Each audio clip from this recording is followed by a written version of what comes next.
चंबल घाटी का नाम सुनते ही ज़हन में फिल्मों के डकैत या बागी की तस्वीर सामने आती है।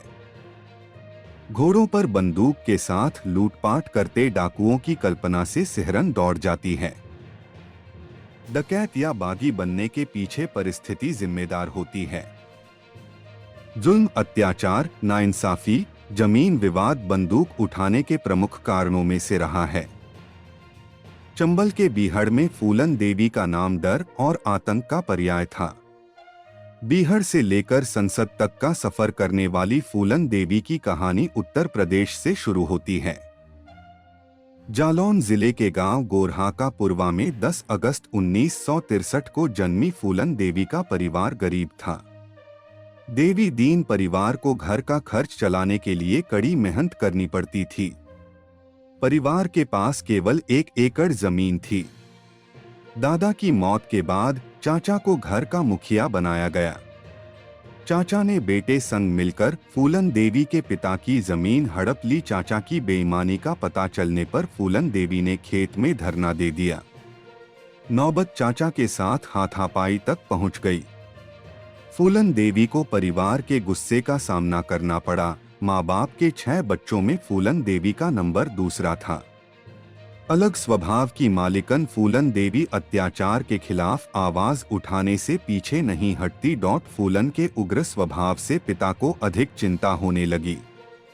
देवी दीन ने फूलन देवी की 11 साल की उम्र में अधेड़ शख्स पुत्तीलाल मल्लाह से शादी तय कर दी। पुत्तीलाल मल्लाह फूलन देवी से 3 गुना उम्र में बड़ा था।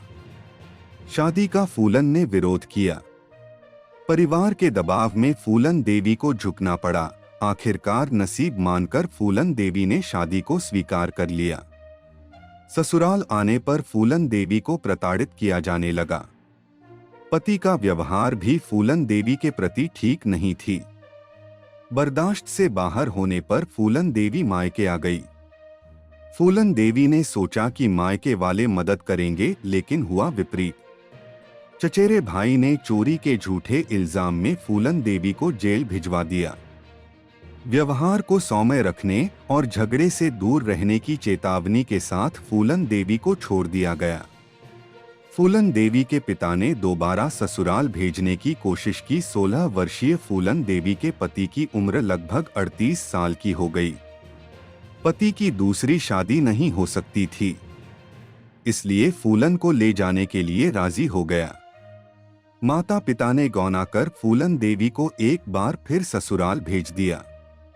दोबारा ससुराल आने पर भी पति का व्यवहार फूलन देवी के प्रति ठीक नहीं हुआ, इसलिए फूलन देवी ने फिर ससुराल छोड़ दिया। ससुराल छोड़ने के बाद उसने एक नया रास्ता चुनने का फैसला किया। 20 वर्ष की उम्र में रिश्तेदार की मदद से डाकुओं की गैंग में फूलन देवी शामिल हो गई। डाकुओं के गिरोह में आने पर भी फूलन देवी की मुसीबतें कम नहीं हुईं। गिरोह के सरदार बाबू गुर्जर का दिल फूलन देवी पर आ गया। शारीरिक भूख मिटाने के लिए फूलन देवी को हासिल करने की कोशिश में लगा रहा। सफलता नहीं मिलने पर उसने फूलन देवी के साथ जबरदस्ती करने की कोशिश की घटना का विरोध गैंग के सदस्य विक्रम मल्लाह ने किया।